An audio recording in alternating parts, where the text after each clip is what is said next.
नमस्कार. न्यूज मराठी 24/7च्या लक्षवेध या कार्यक्रमात मी शिल्पा आपल्या सर्व प्रेक्षकांचं मनपूर्वक स्वागत करते. आपण डॉक्टर स्पेशलमध्ये आरोग्यविषयक समस्या आणि उपचार याबद्दल तज्ज्ञ डॉक्टरांकडून विविध विषयांची माहिती जाणून घेत असतो आणि आजचा आपला विषय आहे डोळ्यांचे विकार आणि उपचार.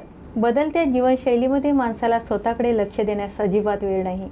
काही दुखायला खुपायला लागलं की मग धावपळ चालू होते आणि मग अतिशय क्षुल्लक लक्षणाचे रूपांतर मोठ्या आजारात होते आणि मग आजारपण आले मग पर्याय नसल्याने बरे वाटेपर्यंत खूप वेळ द्यावा लागतो. या सर्वांचा परिणाम आरोग्यावर होतो. आपल्या भारत देशात भौगोलिक रचनेनुसार उन्हाळा, पावसाळा, हिवाळा असे तीनही ऋतू येतात. त्या ऋतूमध्ये आरोग्याची काळजीसोबतच डोळ्यांची देखील काळजी घेणे तितकेच महत्त्वाचे आहे. डोळ्यांची काळजी कशी घ्यावीत, त्यावर उपचार कसे करावेत यावर आपल्यासोबत चर्चा करणार आहेत Shreeji eye clinic and dental care सेंटरचे व्यवस्थापकीय संचालक डॉक्टर कमलेश एन गुप्ता. नमस्कार सर. लक्षवेध या कार्यक्रमात आपलं मनपूर्वक स्वागत. सर, आपली पार्श्वभूमी आणि प्रवासाबद्दल जाणून घ्यायला आवडेल. मी डॉक्टर कमलेश गुप्ता, नेत्र विशेषज्ञ, Shreeji eye clinic and dental care centre, Mira road, मुंबईवरून प्रॅक्टिस करतो आहे. माझं पार्श्वभूमी म्हणजे माझं स्कूलिंग आणि माझं कॉलेज हे मुंबईमध्येच झालं आहे. त्याच्यानंतर MBBSसाठी माझे training BYL Nair hospital, TN medical college मुंबईवरून प्राप्त झाली आहे. ते संपल्यानंतर मला MD ऑफ्थॅल्मॉलॉजी ह्याच्यासाठी post graduation all India institute of medical science new दिल्लीमध्ये RP centre of ophthalmic science याच्यामध्ये मला 3 इयर्स ट्रेनिंग झाली माझी. त्याच्यानंतर माझ्या फेलोशिप ऑक्युलोप्लास्टी आणि ऑर्बिट सर्जरी ह्याचा माझे 3 इयर्ससाठी ट्रेनिंग मला करायला भेटली. त्याच्यानंतर मला फेलोशिपसाठी इन ऑक्युलोप्लास्टी अँड ऑर्बिट स्पेशालिटीमध्ये UK आणि सिंगापूर इथे जाऊन मला करण्याची संधी भेटली.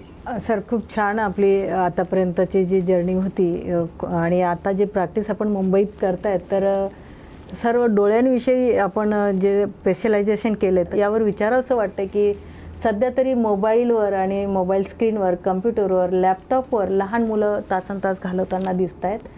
तर डोळ्यांची काळजी कशी घ्यावी याबद्दल काय सांगाल? तर मी असं सांगू शकतो की आता आपण बघूया की लॅपटॉप, मोबाईल, गॅजेट्स हे आपल्या दैनंदिन जीवनमध्ये एक आवश्यक वस्तू झालेला आहे.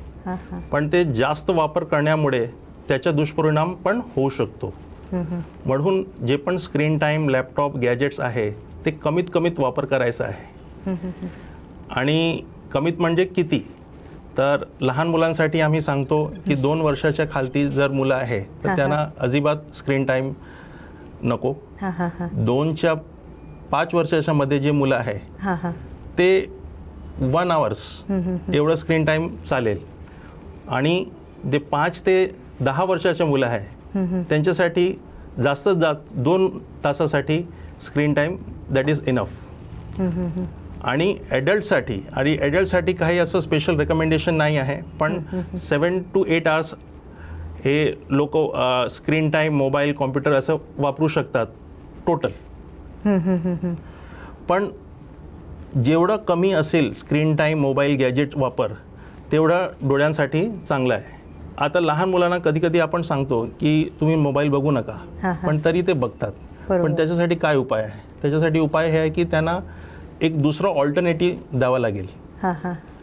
असं सांगून की भाई तुम्ही हे बघू नका किंवा मोबाईल बघू नका, गेम खेळू नका, त्याच्यासाठी तुम्हाला त्यांना एक दुसरं पर्याय द्यावा लागेल ज्याच्यामध्ये ते आउटडोअरमध्ये जाऊन, सनलाईटमध्ये जाऊन आउटडोअर ॲक्टिव्हिटीज जास्त करायचं पाहिजे.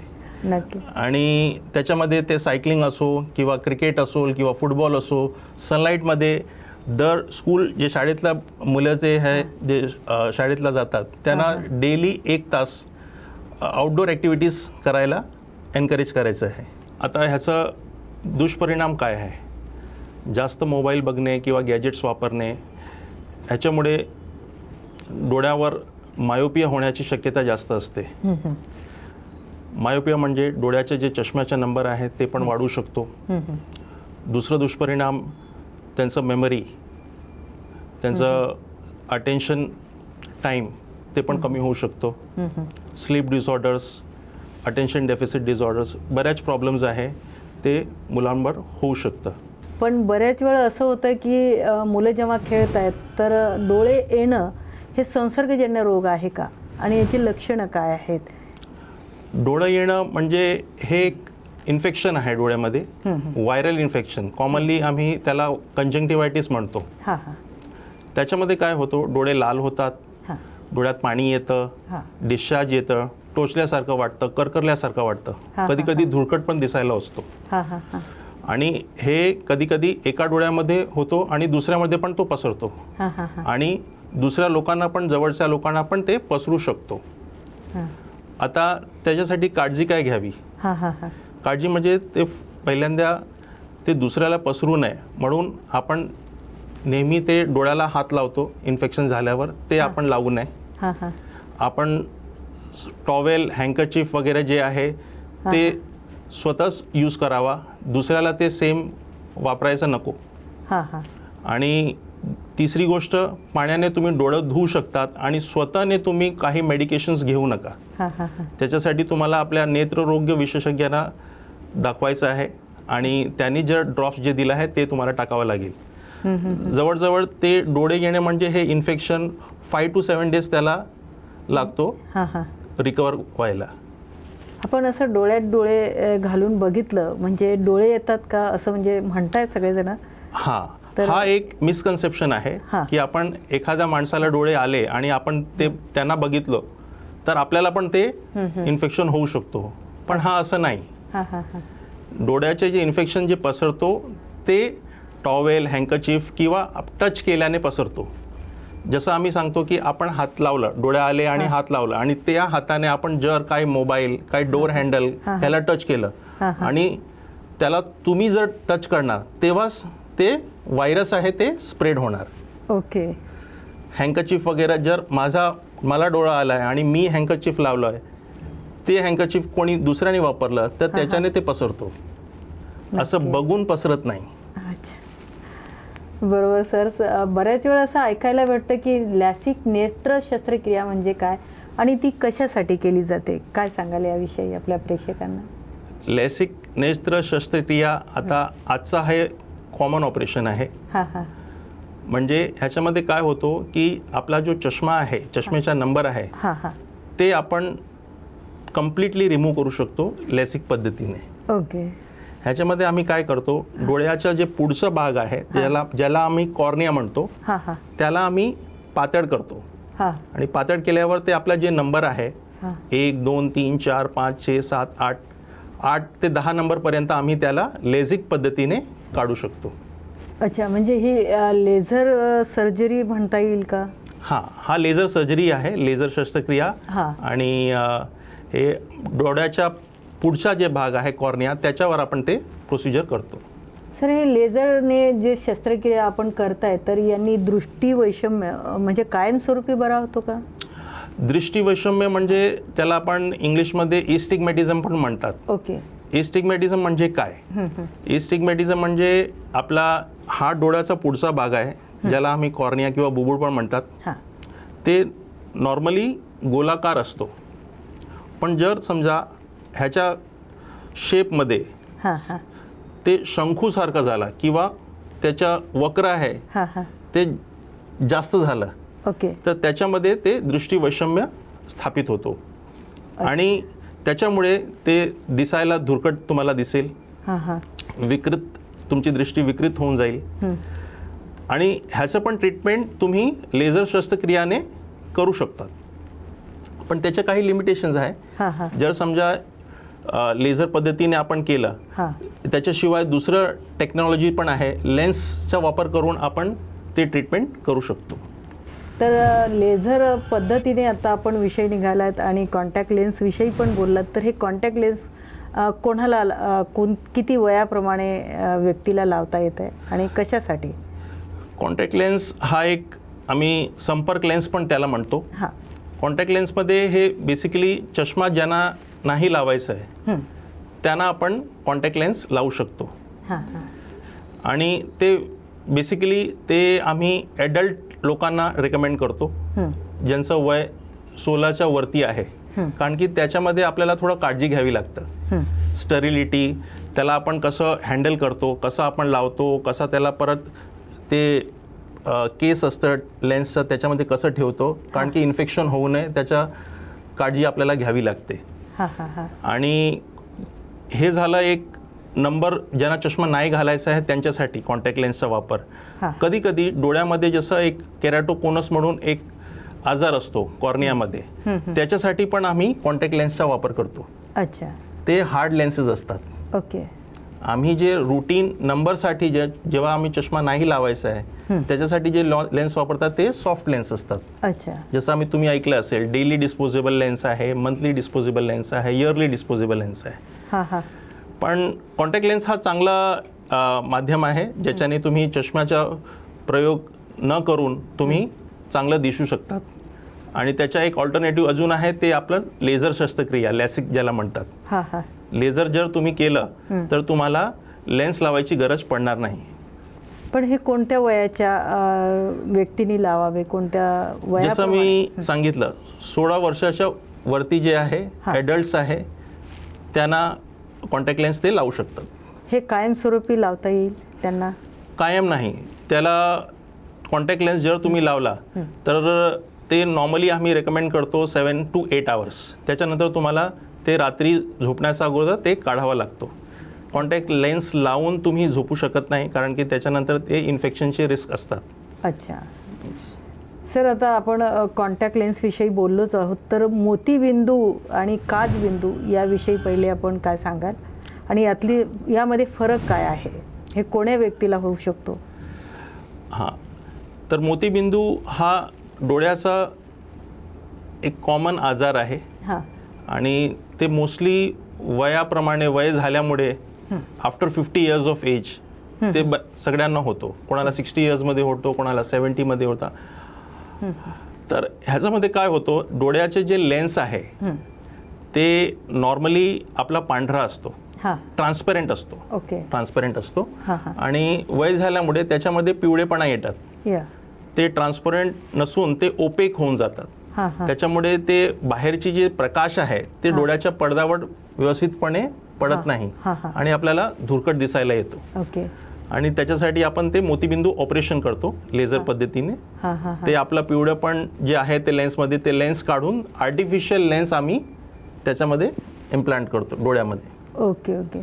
मग पेशंटला पूर्वीप्रमाणे दिसायला लागते? येस. आता नवीन लेन्स टेक्नॉलॉजी आहे, त्याच्यामुळे नवीन प्रकारच्या लेन्सेस आले आहेत आणि त्याच्याने विजन एकदम सटीक आणि क्लिअर तुम्हाला दिसू शकतो पहिल्यासारखा. आणि मोतीबिंदाचं जर ऑपरेशन केलेस तर त्यांना कॉन्टॅक्ट लेन्स हे कायमस्वरूपी लावल्या जातात? नाही. मोतीबिंदीच्या ऑपरेशनमध्ये जे आम्ही लेन्स लावतो ते इंट्राऑक्युलर लेन्स इम्प्लांट आहे, ते डोळ्याच्या आतमध्ये लावतात. आणि जे कॉन्टॅक्ट लेन्स आहे ते बाहेर लावतात, कॉर्नियाच्या वर. पण मोतीबिंदूमध्ये कॉन्टॅक्ट लेन्सचा वापर आम्ही करत नाही. मोतीबिंदूमध्ये जे आम्ही लेन्स वापरतो ते इंट्राऑक्युलर लेन्स आहे, ते डोळ्याच्या आतमध्ये परमनंटली फिक्स होऊन जातो. सर, अशाच प्रमाणे जरा काचबिंदूविषयी पण सांगाल की हा काचबिंदू म्हणजे काय? जसं काचबिंदू हा पण एक डोळ्याचा आजार आहे ज्याला आम्ही इंग्लिशमध्ये ग्लोकोमा म्हणतात.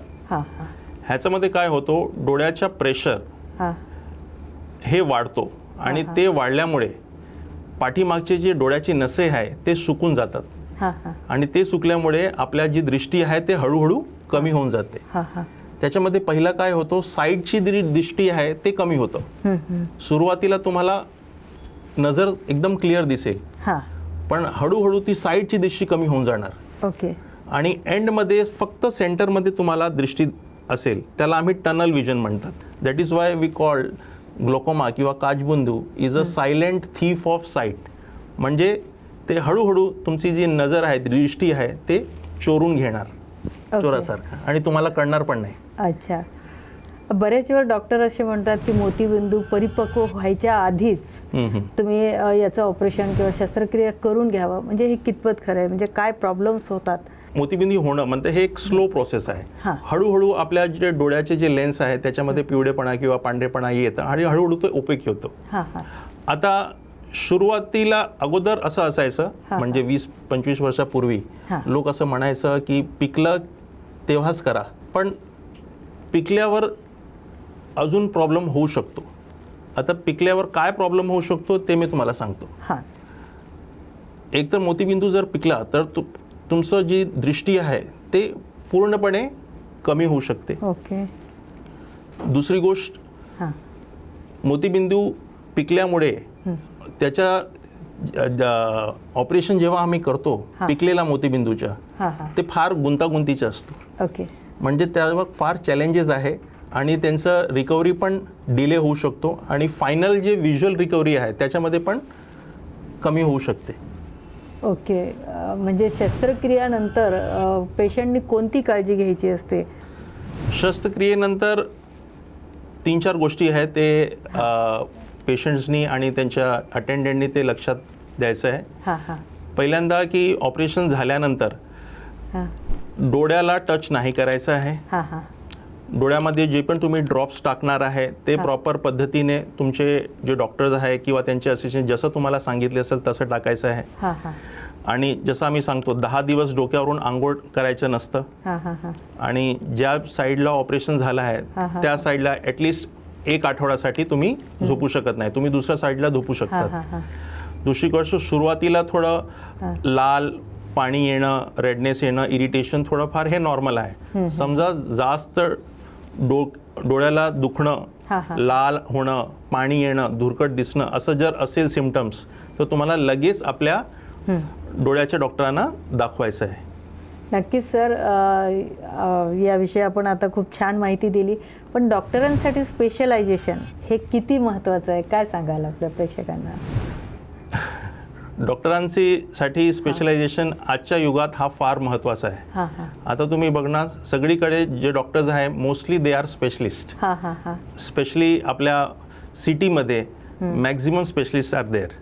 इवन आता गावीमध्ये किंवा छोट्या तालुकामध्ये, डिस्ट्रिक्टमध्ये पण स्पेशलिस्ट आलेले आहेत. आता हे स्पेशलायझेशन करणे का आवश्यक आहे? कारण की जसं तुम्हाला माहीत आहे मॉडर्न सायन्स, मेडिकल सायन्स ते every day there is a advancement. हां हां त्याच्यामध्ये ॲडव्हान्समेंट होतो आहे आणि त्या ॲडव्हान्समेंटचा फायदा आपल्या पेशंट्सला पाहिजे. तर त्याच्यासाठी विशेषज्ञ आवश्यक आहे. नक्कीच. तर जसं आम्ही सांगतो की विशेषज्ञाला एक स्पेशल विशिष्ट ज्ञान असते. बरोबर. ते ज्ञान ते वापरू शकतात ट्रीटमेंटमध्ये, रोगाच्या उपचारमध्ये. स्पेशलायझेशन नव्हे तर सुपर स्पेशलायझेशन हा पण फार महत्त्वाचा झाला आहे. ओके. आणि ह्याच्यामध्ये प्रत्येक बॉडीचा प्रत्येक भागाच्या सुपर स्पेशलिस्ट डॉक्टर्स अवेलेबल आहेत. हां हां आणि नवीन नवीन ॲडव्हान्समेंट जे पण होतो आहे हां हां त्याचं अध्ययन ते आपले नवीन डॉक्टर्स आहेत जे सुपर स्पेशलिस्ट आहेत ते करून येतात आणि त्याचा जे फायदा आहे ते रोगाच्या उपचारमध्ये होतो आणि ते एक फार चांगली गोष्ट आहे. नक्की सर, नक्की. आता तुम्ही जसं मी विचारलं की स्पेशलायझेशन काय आहे, विशेषज्ञ आहे आम्ही आणि सुपर स्पेशलायझेशन पण आता नवीन आलं आहे. हां हां आता एक उदाहरण आम्ही सांगतो की आमच्या क्षेत्रात हां हां जसं ऑफ्थॅल्मॉलॉजी, नेत्र रोग विशेषज्ञ हा एक स्पेशलायझेशन आहे. पण आता त्याच्या पुढे पण सुपर स्पेशलायझेशन झालेलं आहे हां हां ज्याच्यामध्ये डोळ्याच्या पुढचा जे भाग आहे कॉर्निया हां हां त्याचे पण स्पेशलिस्ट आता अवेलेबल आहे. ओके. डोळ्याच्या पाठीमागचा जे भाग आहे रेटिना त्याचे पण स्पेशलिस्ट अवेलेबल आहे. हां हां आणि जसं माझा पण डिग्री जर तुम्ही बघणार, हां हां मी पण एक सुपर स्पेशलिस्ट आहे. हां हां आई प्लास्टिक सर्जरी म्हणजे डोळ्याच्या जे आजूबाजूचा भाग आहे हां हां त्याची प्लास्टिक सर्जरी. ओके. ह्याच्या एक सुपर स्पेशलायझेशन आहे ज्याला आम्ही ऑक्युलोप्लास्टिक सर्जरी म्हणतात. हां हां ह्याच्यामध्ये काय ट्रीटमेंट होतो, ह्याच्यामध्ये डोळ्याचे जे पापडी आहे, हां हां समजा जे पापडी जे लटकतात त्याला आपण ट्रीटमेंट देतो. पापडी जर कोणाकोणाला बाहेर होतो किंवा आतमध्ये पडतो हां त्याचं पण ट्रीटमेंट आपण करतो. डोळ्यांचा कर्करोग असतो, डोळ्यामध्ये ट्युमर्स असतात ते पण आम्ही काढतो. हां हां हां cosmetic aesthetic surgery of the I, around the eyes ते पण आम्ही करतो.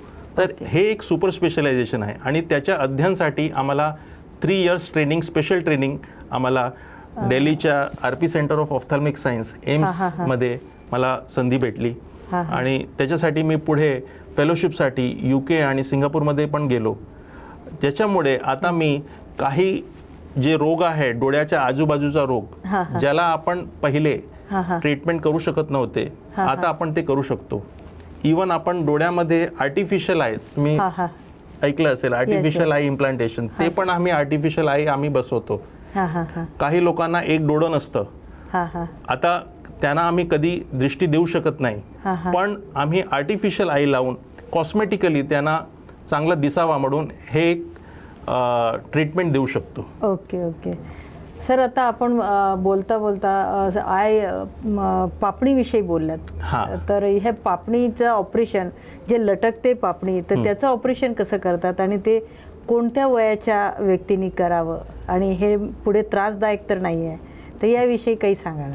येस, पापडी तुम्ही बघितलं असेल बऱ्याच कधी हां बालपणापासून जन्मापासून पण पापडी लटकते अच्छा आणि त्याचं ट्रीटमेंट आपण 4 वर्षानंतर किंवा 5 वर्षानंतरच्या वयानंतर आपण कधी पण करू शकतो. हां हां काही लोकांना पापडी जी लटकते ते एक वयानंतर येतं, हां 50च्या नंतर, ये स्किन डिलीव्हरी तेव्हा पण आपण त्याचं ट्रीटमेंट आपण करू शकतो. तर जेव्हा पण तुम्हाला असं वाटलं की माझी पापडी हे लटकते आहे, हां हां हां त्याचं तुम्ही आपल्या डॉक्टरांना, नेत्र विशेषज्ञांना भेटा. असेल तर तुम्ही आपल्या ऑक्युलोप्लास्टी सर्जनला भेटा हां. आणि त्यांच्याशी ॲडवाईस घ्या आणि त्याचं ट्रीटमेंट करा. सर, बऱ्याच वेळेस असं पाहायला भेटतं की वाढत्या वयामुळे किंवा वृद्ध रुग्णांमध्ये दृष्टी कमी होते, तर त्याचे काय कारणं असू शकतात? वाढत्या वयामध्ये वृद्धामध्ये बरेच काही कारण आहे. हां जसं आम्ही सांगितलो, मोतीबिंदू हा सर्वात कॉमन आहे. हां हां हां मोतीबिंदूमुळे सर्वात कॉमनली हे नजर आपली हळूहळू कमी होऊन जाते. दुसरी जी प्रॉब्लेम्स आहे वयामुळे ते आहे एक प्रेस बायोपिया, म्हणजे आपण 40शी म्हणतात ज्याला. हां हां हां 40शी नंतर आपला जवळचा चष्मा लागतो, हां हां पण ते आपण चष्मा लावून ते रेक्टिफाय करू शकतो. ओके. दुसरे जे आजार आहे त्याला आपण डायबिटिक रेटिनोपॅथी मतलब मधुमेहामुळे डोळ्याच्या पाठीमागचा जे पडदा आहे बघा, मी तुम्हाला एक उदाहरण देतो. हां हां हा जसा आपला हा डोळा आहे, हा डोळाचा पुढचा भाग आहे आणि हा डोळाचा पाठीमागचा भाग आहे. हां. आता ह्या रेटिनामध्ये बरेच काही रक्तवाहिनी आहे, ते तुम्ही बघू शकता. हो हो डायबिटीस मधुमेह जास्त झाल्यामुळे हां थोड्या दिवसात काय होतं, ते रक्तवाहिनी फुटते हां आणि त्याच्यामुळे ब्लड येतो आणि पाठीमागच्या पडद्यामध्ये सूज येतं. ब्लड आल्यामुळे पाठीमागच्या पडद्यावर सूज येते हां हां आणि त्याच्यामुळे ते दृष्टी कमी होते. ओके. ह्याच्यासाठी सर्वात इम्पॉर्टंट आहे की ब्लड शुगर कंट्रोल, हे सर्वात महत्त्वाचं आहे. त्याच्यानंतर आपल्या डॉक्टरांना, नेत्ररोग विशेषज्ञांना तुम्हाला दाखवायचं आहे. त्याच्यासाठी इंजेक्शन्स पण आहे, लेझर पण करतात आणि आम्ही शस्त्रक्रिया, ओके. सर्जिकल ट्रीटमेंट पण अवेलेबल आहे. अच्छा. तिसरा एक आजार आहे ज्या वयस्कर माणसाला होतो, ते याला ARMD, age related macular degeneration म्हणतात. हां हां आता तो काय आहे, तो पण पाठीमागच्या पडद्याचा प्रॉब्लेम आहे. ओके. त्याला हे जे सेंट्रल पार्ट आहे ज्याला आम्ही मॅक्युला म्हणतात, अच्छा. बाहेरची जी प्रकाश आहे, बाहेरचे प्रकाश ते आपल्या डोळ्यात पडतो आणि पाठीमागच्या जे पडदा आहे रेटिना त्याच्यावर पडतो. ते रेटिनाच्या सेंट्रल पार्टवर पडतो ज्याला आम्ही मॅक्युला म्हणतात. ओके. आणि वय झाल्यामुळे त्या मॅक्युलामध्ये काही चेंजेस येतात, या त्याला आम्ही एज रिलेटेड मॅक्युलर डिजनरेशन म्हणतात. ओके. आणि त्याच्यासाठी पण उपचार आहे, इंजेक्शन्स आहे, टॅबलेट्स आहे, ते तुम्ही नेत्ररोग विशेषज्ञाला दाखवून ते ट्रीटमेंट घेऊ शकता. ओके. सर, आपण आपल्या या मॉडेलद्वारे खूप छान आपल्या प्रेक्षकांना समजून सांगितलंय. तर आपण घेतो इथे एक छोटासा ब्रेक, कुठेही जाऊ नका. पुन्हा एकदा स्वागत आपल्या सर्व प्रेक्षकांचं. ब्रेकच्या पूर्वार्धात आपण जाणून घेतलंय लॅसिक शस्त्रक्रियेबद्दल, मोतीबिंदू, काचबिंदू आणि कॉन्टॅक्ट लेन्स आणि कॉर्नियल याबद्दल. तर आपण जाणून घेतोय आता मायोपिया, हायपोरोपिया आणि दृष्टीवैषम्य म्हणजे काय, यातील फरक काय सांगता येईल सर? ते एक्सप्लेन करण्यासाठी मी एक हा मॉडेलचा उपयोग करतो. मायोपिया म्हणजे मायनसचा नंबर, तुम्ही ऐकलं असेल, मायनसचा नंबर असतो बऱ्याच लोकांना, मुलांना. तर त्यांना मायोपियामध्ये फार दृष्टी चांगली नसते हां हां आणि त्यांना जवळचं दिसतं ओके. मायोपियामध्ये. अच्छा. आणि हायपरोपियामध्ये लोकांना लांबचं दिसतं पण जवळचं एवढं क्लिअर दिसत नाही, ते हायपरोपिया. अच्छा. आता ह्याच्यामध्ये होतो काय, मायोपियामध्ये आपला हा जे डोळ्याचा भाग आहे, मी एकदा एक्सप्लेन करतो. हा डोळ्याचा पुढचा भाग आहे ज्याला आपण कॉर्निया बुबुड म्हणतात, आणि हा डोळ्याच्या पाठच्या मागचा भाग आहे ज्याला आपण रेटिना म्हणतात. आता मायोपिया म्हणजे हा पुढचा भाग जे कॉर्नियापासून रेटिनाच्या पाठीमागचा भाग आहे तिथपर्यंत जी लांब आहे ते मायोपियामध्ये जास्त होतो. लेंथ डोळ्याचं वाढून जाते. आणि हायपरोपियामध्ये डोळ्याची ही जे लेंथ आहे ते नॉर्मलपेक्षा कमी असते. त्याच्यामुळे ते बाहेरचं जे प्रकाश येतं ते साधारणतः नॉर्मली पडद्यावर पडायचं असतं, ते पडत नाही.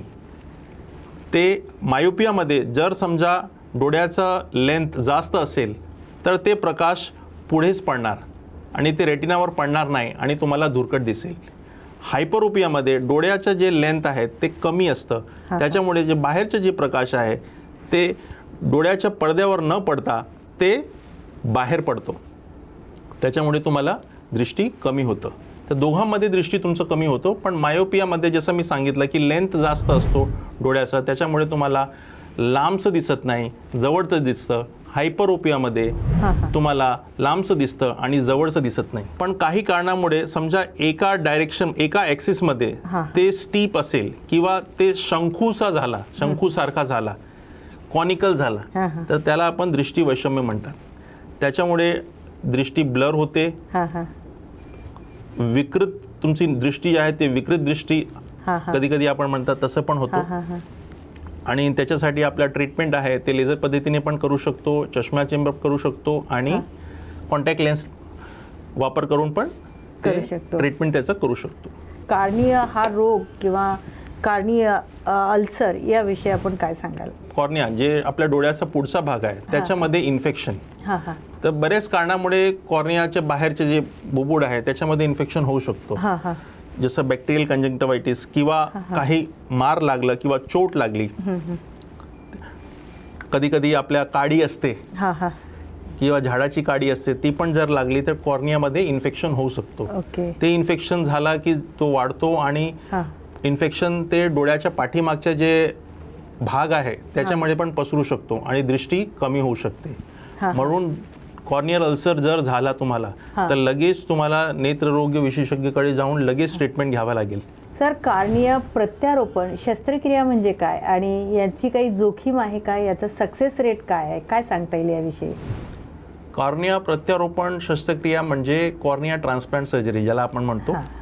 याच्यामध्ये एखाद्या मृत्यू व्यक्तीच्या कॉर्निया म्हणजे डोळ्याच्या पुढचा भाग ते आपण काढून एखाद्या नॉर्मल व्यक्तीचा डोळ्यामध्ये ज्याला आपण कॉर्नियाचा आजार आहे त्याला आपण लावतो. त्याला आपण कॉर्निया ट्रान्सप्लांट म्हणतात. ज्याच्याने जे व्यक्ती आहे, पेशंट आहे, ज्याला कॉर्नियाचा प्रॉब्लेम होता, कॉर्नियल ओपेसिटी, कॉर्नियल अल्सर, ते त्याच्यामुळे जे कॉर्निया डॅमेज झाली आहे ते आपण रिप्लेस करतो.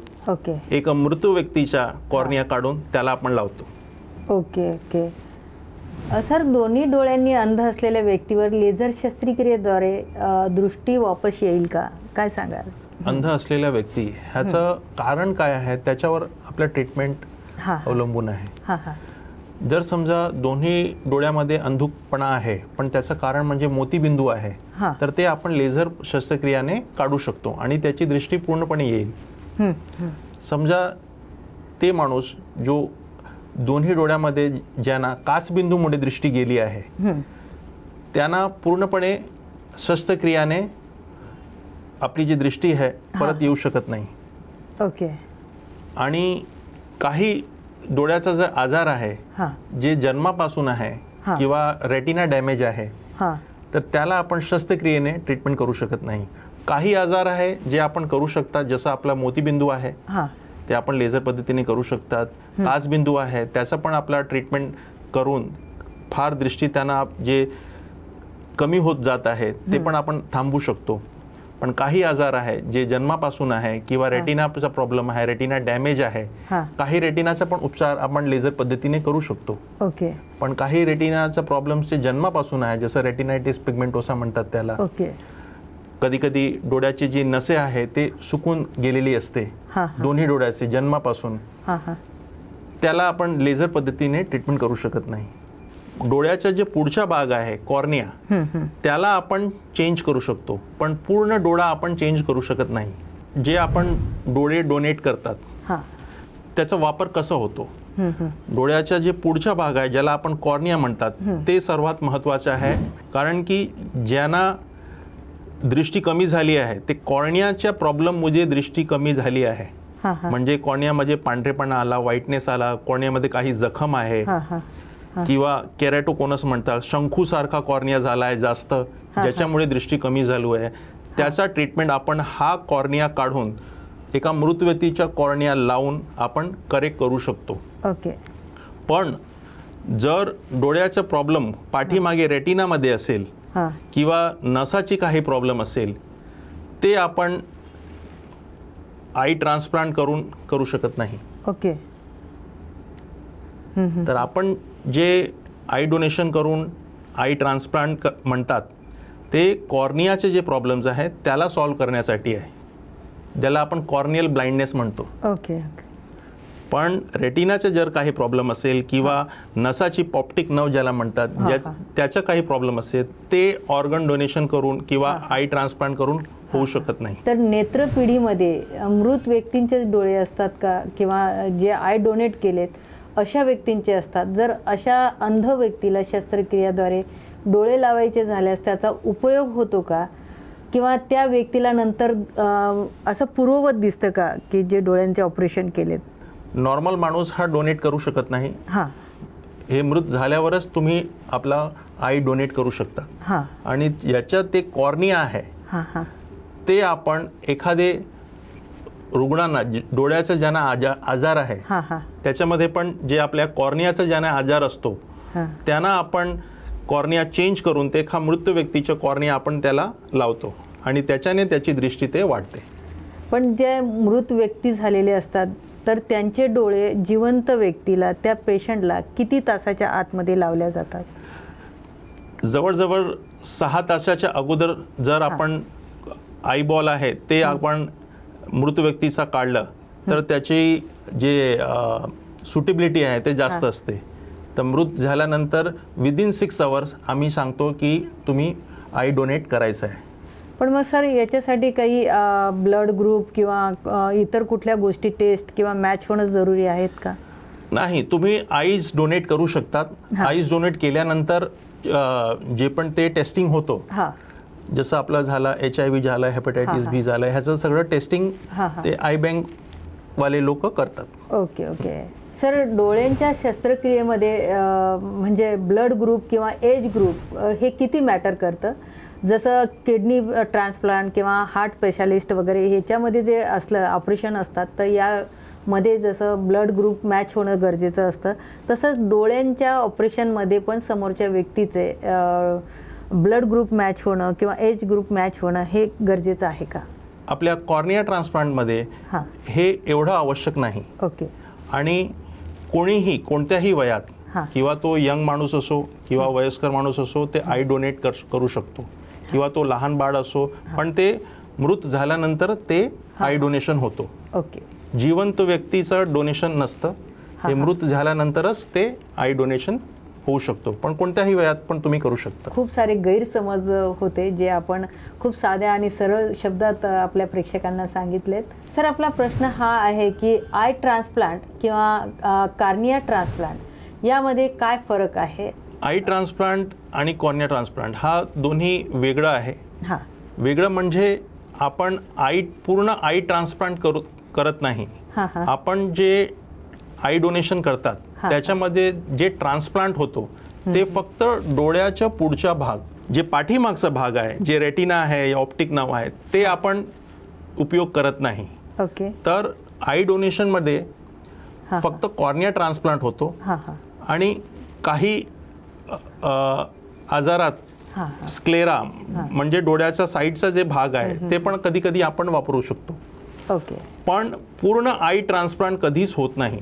कॉर्निया ट्रान्सप्लांटची आता फार सक्सेस रेट आहे, जवळजवळ more than 90% I would say. Okay. कारण की जसं जसं नवीन टेक्नॉलॉजीज आलेली आहे आणि फक्त कॉर्निया ट्रान्सप्लांट नव्हे पण कॉर्नियाचे डिफरंट जे लेयर्स आहे हां हां. कॉर्निया एकदम पातळ असते, ओके. पण ते पातळ असून त्याच्यामध्ये इंटरनल लेयर्स ते पण आपण ट्रान्सप्लांट करू शकतो ओके. आणि त्याच्याने दृष्टी वाढते.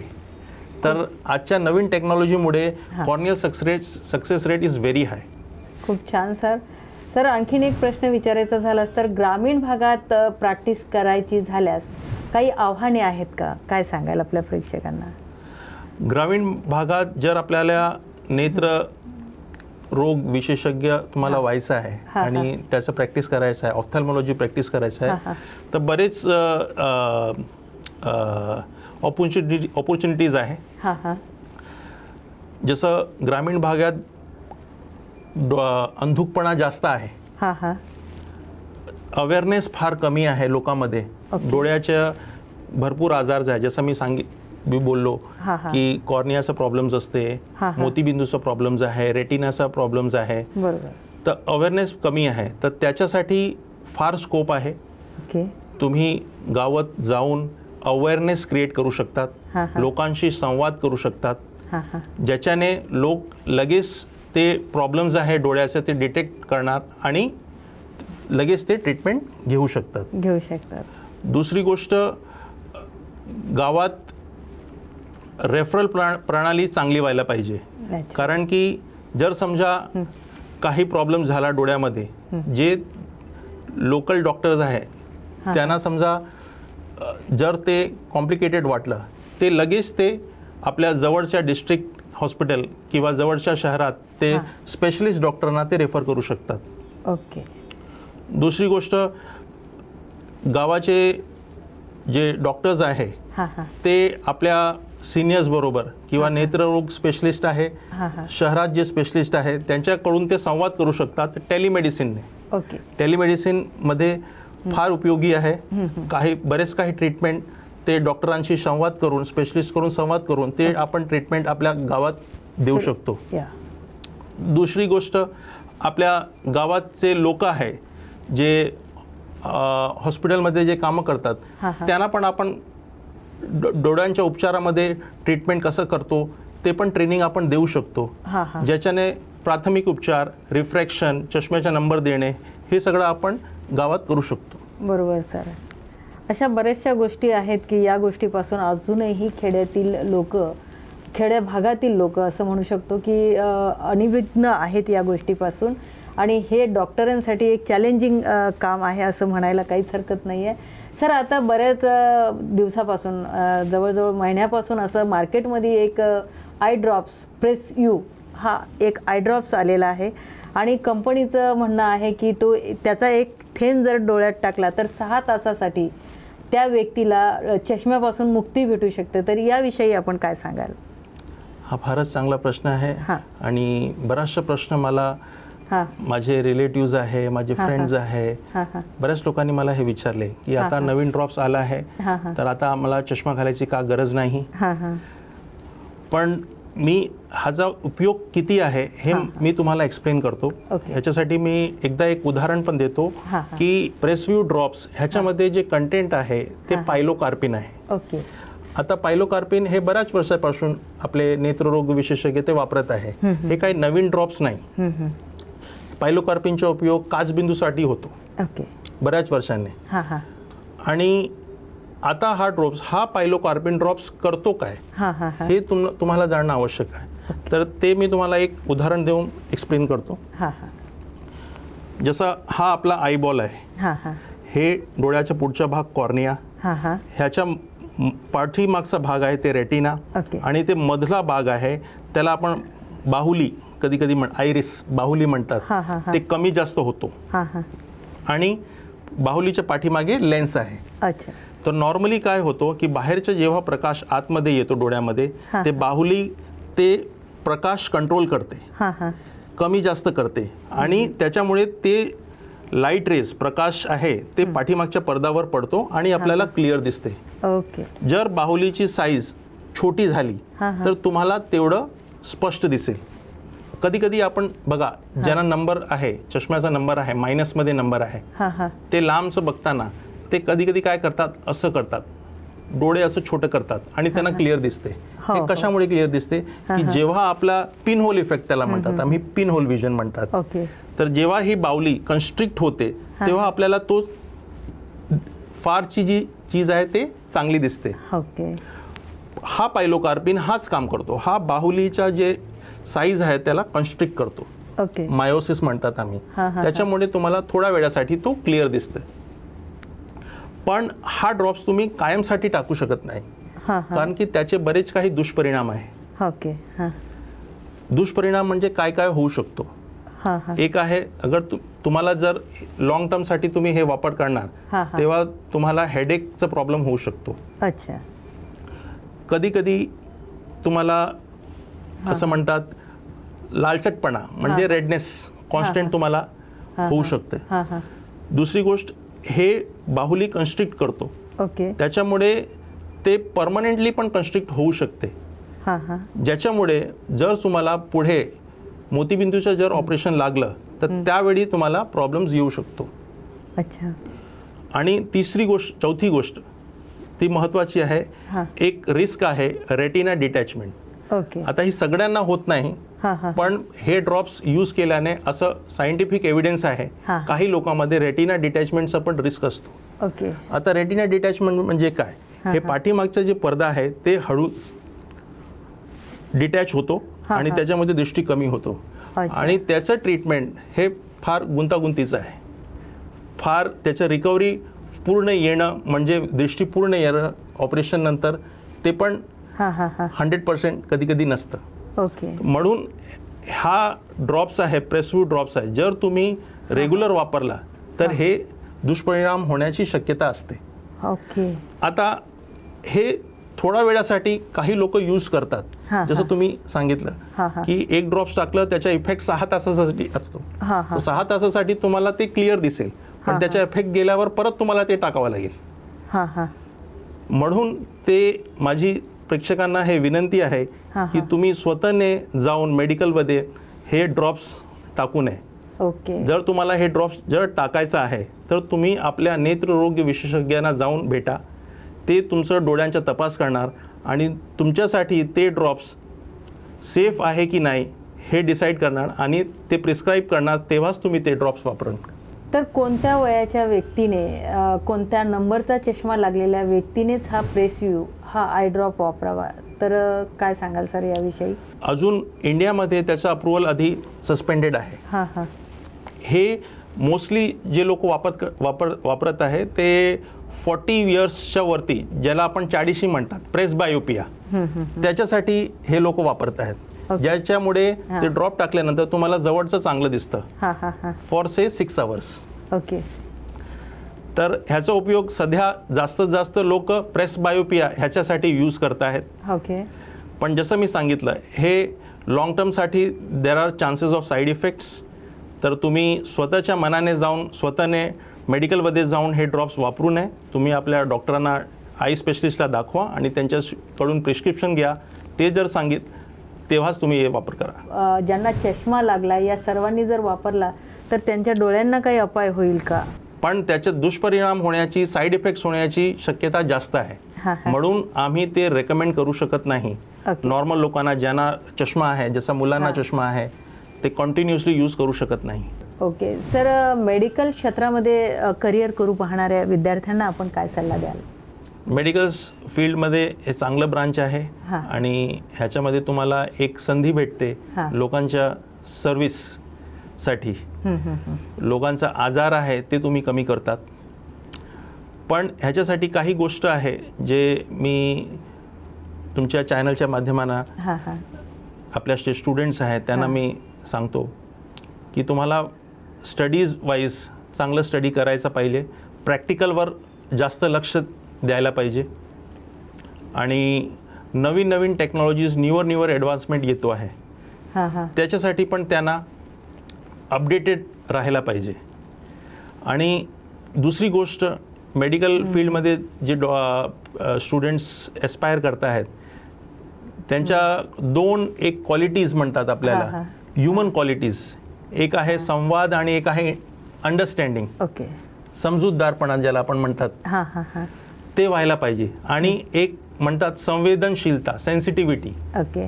कारण की ह्या प्रोफेशनमध्ये आपण ह्युमन बिहेवियर म्हणजे हां हां. एका माणसाबरोबर आपण इंटरॅक्ट करतोय, ओके. ते चांगलं व्हायला पाहिजे. त्याची आपली समज व्हायला पाहिजे. हां हां. त्याचे प्रॉब्लेम्स काय आहेत त्याची समज व्हायला पाहिजे, त्याची सेन्सिटिव्ह व्हायला पाहिजे. हां. तेव्हाच आपण चांगला उपचार करू शकतो. तर understanding of the patient, sensitivity is very important. There is something called as empathy. आणि तुम्हाला जर सेवा करण्याची, रुग्णाच्या जे आहे आजार कमी करण्याची आवड आहे, तर नक्कीच हा मेडिकल फील्ड सर्वात चांगलं फील्ड आहे. सर, आज आपण आपल्या प्रेक्षकांना खूप मोलाचा आणि खूप छान असा सल्ला दिला. तर हे होते eye specialist doctor Kamlesh N Gupta. डोळ्यांविषयी समस्या असल्यास मुलाखती दरम्यान खाली स्क्रीनवर डॉक्टरांचा पत्ता, वेबसाईट आणि फोन नंबर स्क्रीनवर दिसत राहीलच. तर आपण स्क्रीनवर दिसत असणाऱ्या नंबरवर संपर्क करून आपल्या समस्येचं निराशन करू शकता. सर, आपण वेळात वेळ काढून आपण इथे आलात. आपल्या प्रेक्षकांना डोळ्यांचे विकार आणि उपचार याबद्दल आपण इतकी मोलाची आणि महत्त्वाची माहिती दिल्याबद्दल आपले मनापासून धन्यवाद. धन्यवाद. धन्यवाद. आशा करते आजच्या आपल्या मुलाखतीद्वारे आपल्या प्रेक्षकांना बरीचशी माहिती मिळाली असेल. चला तर मग पुन्हा भेटूया नवीन विषय घेऊन, नवीन तज्ज्ञासह. तोपर्यंत पाहत राहा न्यूज मराठी 24/7.